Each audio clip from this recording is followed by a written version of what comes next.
네, 달변님입니다. 오늘은 제가 따로 한번 제가 수행했던 사건, 따끈따끈한 최근 사건 말씀을 한번 드려보겠습니다. 민사사건인데요.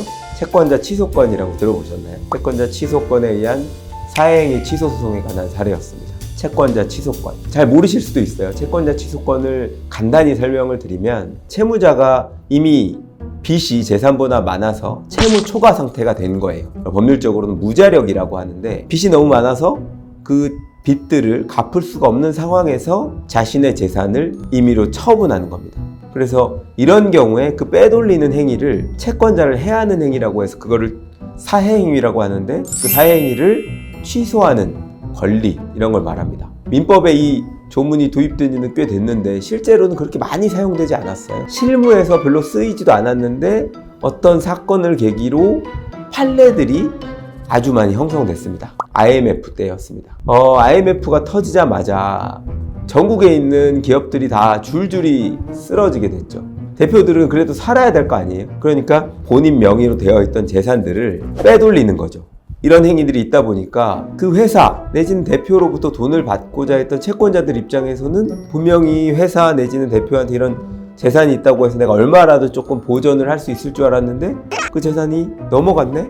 이런 상황에서 그 행위들을 취소하는 소송들이 잇따랐던 겁니다. 그래서 그 사행위 취소에 관한 판례들이 한 20년 이상 누적이 돼서 어느 정도는 이제 형성이 된 상태예요. 제가 처리했던 이 사건은 채권자가 제 의뢰인이었던 A씨의 부동산 매매 계약을 사행위라고 해서 취소하겠다, 이런 거였습니다. 사실관계를 간단히 설명드리면 채권자한테 돈을 빌린 B라는 회사가 있었어요. B라는 회사에는 C라는 채무자 대표가 있었습니다. C라는 대표이사가 있었어요. 근데 B라는 회사가 점점 회사 사정이 안 좋아진 거죠. 그래서 대출금을 갚지 못하게 됐어요. 근데 보통 대출금과 관련돼서 회사가 도산하면 그 책임을 물을 수가 없기 때문에 대출을 해줄 때 대표이사의 연대보증을 받거든요. 이 대표이사 C씨의 연대보증을 받았던 겁니다. 계속 연체가 되고 있던 와중이었는데 저희 의뢰인 A씨는 뭐 그런 사정 전혀 몰랐어요. 모르는 상태에서 그 C씨 명의로 돼 있던 땅을 매입한 거였습니다. 근데 그 시점이 이미 B라는 회사는 채무가 초과 상태였고, 그리고 연대 보증을 했던 C 역시도 재산이 별로 없는 상태였죠. 그래서 B와 C의 채권자들은 C 명의로 되어 있던 부동산을 경매해서 거기서라도 얼마를 조금 받아야 되겠다 생각을 했는데 C 명의의 부동산이 의뢰인한테 매매가 되면서 그 행위는 사행이다 라고 소송을 제기한 거였습니다. 이게 사행이라는 걸 입증하기가 생각보다 쉽지 않아요. 그렇기 때문에 대법원에서는 어떤 법리를 들고 있냐면 채무가 초과된 상태에서 유일한 부동산을 처분한 행위는 무조건 사행행위로 봅니다. 법률상은 추정된다고 하는데 그걸 뒤집는 건 되게 어려워요. 왜냐하면 부동산 형태로 돼 있으면 이거를 돈으로 바꾸기가 어렵기 때문에 배당 절차를 거쳐야 되거든요. 그러면 그 배당 절차 내에서 일반 채권자들이 얼마를 받아가는 게 보장이 되는데 현금으로 바꿔버리면 그 현금을 다 써버리면 그 채권자들이 받을 수는 없잖아요.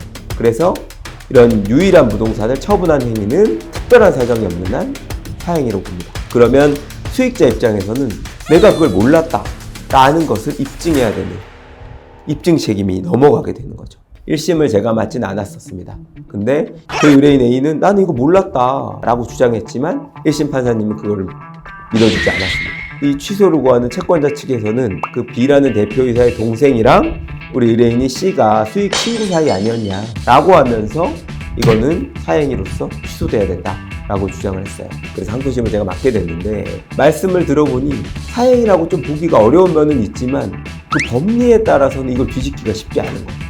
대법원에서 확고하게 채무 초과 상태에서 유일한 부동산을 처분한 것은 사행위로 추정된다고 봤는데 실제로 채무 초과 상태인 것도 맞고 유일한 부동산인 것도 맞았기 때문이죠. 선의의 수익자라는 걸 입증해야 되는데 그래서 그 부분을 밝히기 위해서 저희 의뢰인이 이 부동산을 매수하게 된 경위 두 사람이 짠 게 아니라 처분을 한 채무자가 그 이전부터 이 공인중개사에게 의뢰하고 뭐 이런 것들 과정들을 자세히 설명해서 증거를 제출했습니다. 그렇지만 판사님은 그것만 갖고 선의의 수익자다라고 보기는 좀 어렵다는 느낌을 주셨어요. 그래서 제가 연구를 거듭하다 보니까 좀 이상한 점을 발견했습니다. 여기서부터는 좀 법리적으로 어려운 면이 있는데, 이 사행위 취소 소송은 담보 채권자가 아니라 일반 채권자를 보호하기 위한 거거든요. 예를 들어서 부동산이 1억인데 근저당권을 한 5천만 원 이렇게 설정했다고 놓으세요. 그러면 이 근저당권은 우선 변제권이 있기 때문에 일반 채권자들이 소송을 해서 가져갈 수 있는 금액은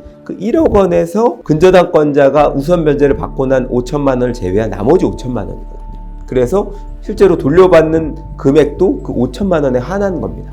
전체를 다 돌려받진 않아요. 원칙은 현물을 돌려주는 원상회복이 원칙인데, 근데 현물 반환이 안 되는 거죠. 그렇기 때문에 예외적인 상황에서는 가액 배상을 하도록 하고 있거든요. 그래서 그 부동산에 선행하는 근저당권 같은 우선 변제권이 있는 권리가 있고, 이 부분이 그 이후에 말소됐다고 하면 가액으로 배상한다, 이런 또 법리가 확보하게 되어 있거든요. 근데 이 필지가 공동저당에 잡혀 있어서 보면은 원고가 제출했던 소장인데 필지가 여러 필지가 있죠. 그래서 부동산의 가액은 한 13억 정도가 되고 그 중에 채무가 한 3억 6천 된다. 이 부동산 가액이 다르기 때문에 이 경우에는 이 개별 부동산들이 얼마를 담보하는지를 따질 때 이 전체 가액의 비율별로 근저당권의 피담보 채무를 안분하게 돼 있거든요. 그래서 이 금액들을 담보하고 있는 거다, 이런 주장을 했어요.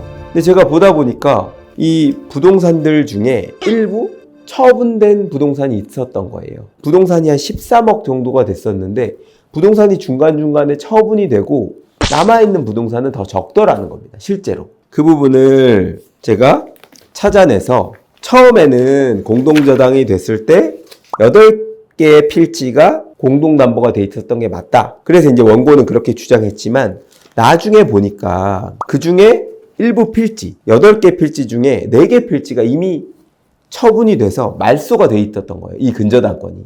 그래서 이 근저당권에 의해 담보가 설정되어 있는 부동산은 훨씬 더 적었던 겁니다. 자, 그 부분을 이렇게 보면 이 여러 가지 부동산 중에 일부 부동산들이 이미 말소됐다, 그 이전에.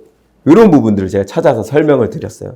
그랬더니 금융거래정보 제공명령에 따른 사실 회신상에 이 근저당권의 피담보 채무는 3억 5천, 그 시점에 3억 5천이 여전히 남아있었던 거예요. 근데 이를 담보하고 있던 부동산은 5필지는 이미 처분됐었고, 추가로 설정된 아파트를 감안해도 이 필지의 값어치는 1억 9천밖에 안 되더라는 겁니다.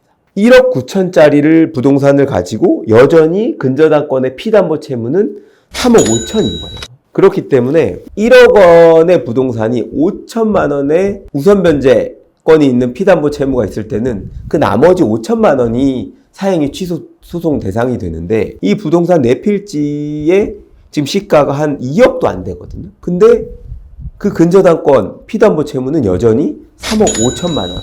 결국에는 이 부동산을 다 처분해도 기존 근저당권을 갚을 수가 없더라는 거죠. 이걸 우선 변제권이 있는 근저당권자들에게 다 배당하고 나도 일반 채권자들한테 줄 게 없었다는 겁니다. 이거를 제가 찾은 거예요. 그래서 금융거래정보 제공명령 회신, 감정, 그 절차를 거치고 사행위 취소 소송이 뒤집혀서 청구가 기각되게 된 겁니다.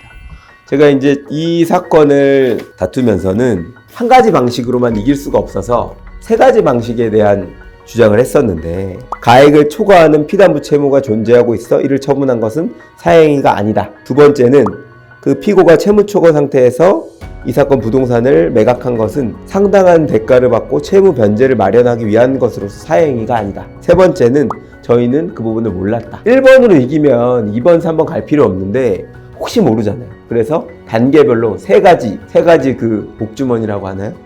그 주머니를 가지고 제가 준비했는데 다행히 첫 번째 주머니로 이겨서 뒤집을 수 있었습니다. 그래서 저희 의뢰인께서는 단독주택을 지으려고 집을 샀는데 이게 취소가 되고 갑자기 뭐 돈을 돌려내라 이러니까 너무 당황하셨던 거예요.